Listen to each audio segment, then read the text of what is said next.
আজকে আপনাদের সামনে এসেছি ফাঙ্গাল ইনফেকশন নিয়ে কিছু বলার জন্য। ফাঙ্গাসটা আসলে কি? ফাঙ্গাল কোনো ভাইরাস না, ফাঙ্গাস কোনো ব্যাকটেরিয়াও না, এটা কোনো পরজীবীও না। ফাঙ্গাসটা মূলত হলো একটা সুযোগ সন্ধানী জীবাণু। মানুষের মাঝে যেমন কিছু মানুষ থাকে সুযোগ সন্ধানী, যারা সুযোগের সদ্ব্যবহার করতে পছন্দ করে, ফাঙ্গাসটা মূলত এরকমই। এখন কথা হলো, সেটা কখন আপনার সুযোগ নিবে? যখন একটা মানুষ ঠিকমতো হাইজিন মেনটেন করবে না, অপরিষ্কার অপরিচ্ছন্ন থাকবে, তখন ফাঙ্গাস তাকে আক্রমণ করবে। অথবা একজন অসুস্থ মানুষ দীর্ঘদিন অসুস্থ থাকে, বা বাচ্চাদের ক্ষেত্রে যাদের ইমিউনিটি কম হয়, তাদেরকেও ফাঙ্গাস আক্রমণ করে থাকে। এখন আমরা ফাঙ্গাসটাকে বলতে পারি ছত্রাকজনিত ছোঁয়াচে রোগ। আপনার ফ্যামিলিতে যদি কারো ফাঙ্গাস হয়ে থাকে, সেটা আপনারও হতে পারে।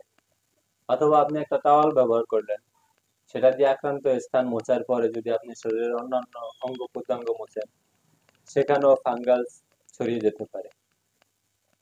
ফাঙ্গাস কোথায় হয়? ফাঙ্গাসটা মূলত ভিজা স্যাঁতসেঁতে জায়গা, যেমন আপনার আন্ডার আর্ম, রানের কুচকি ইত্যাদি, এই সমস্ত জায়গায় বেশি হয়ে থাকে।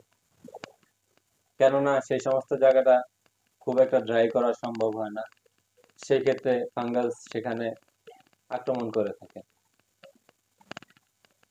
সেক্ষেত্রে আপনি অ্যান্টিহিস্টামিন নিতে পারেন, অথবা বিভিন্ন অয়েন্টমেন্ট ব্যবহার করতে পারেন। সতর্ক থাকতে হবে, ক্রিম বা অয়েন্টমেন্ট যেটাই ব্যবহার করেন না কেন, সেটা যেন স্টেরয়েড জাতীয় না হয়।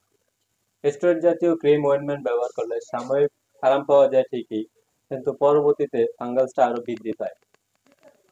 আমরা বিভিন্ন ফার্মেসি থেকে অ্যান্টিহিস্টামিন ওষুধ খেয়ে থাকি, কিন্তু কখনোই তার সম্পূর্ণ ডোজ আমরা পূরণ করি না। দেখা গেল খাওয়ার পরে কিছুদিন ভালো থাকে, তারপর আবার হয়। দ্বিতীয়বার যখন আমরা ওষুধ কিনি, তখন পুরোপুরি ভাবে আমাদের ফাঙ্গাসটা ভালো হয় না। এটার কারণ হচ্ছে গিয়ে, প্রথমবার যখন আমরা অ্যান্টিহিস্টামিন সেবন করি, তখন সেটা আমাদের শরীরে রেজিস্ট্যান্স হয়ে যায়। দ্বিতীয়বার আমরা যখন সেটা সেবন করি, তখন ফাঙ্গাস কিন্তু খুব চালাক এবং স্মার্ট। সে বুঝে ফেলে যে এই অ্যান্টিহিস্টামিনই আমাকে আগেও তো একবার অ্যাটাক করেছিল, অতএব দ্বিতীয়বার সেটা আর আপনার দেহে কাজ করে না। সেই ক্ষেত্রে পরামর্শ থাকবে ডাক্তার দেখানো। ডাক্তারের আপনাকে বলে দেবে যে কোন ওষুধ আপনাকে সেবন করতে হবে। ডাক্তার আপনাকে ফলো আপে রাখবে, এবং সেই বলবে যে কখন এটা খেতে হবে আর কখন বন্ধ করতে হবে।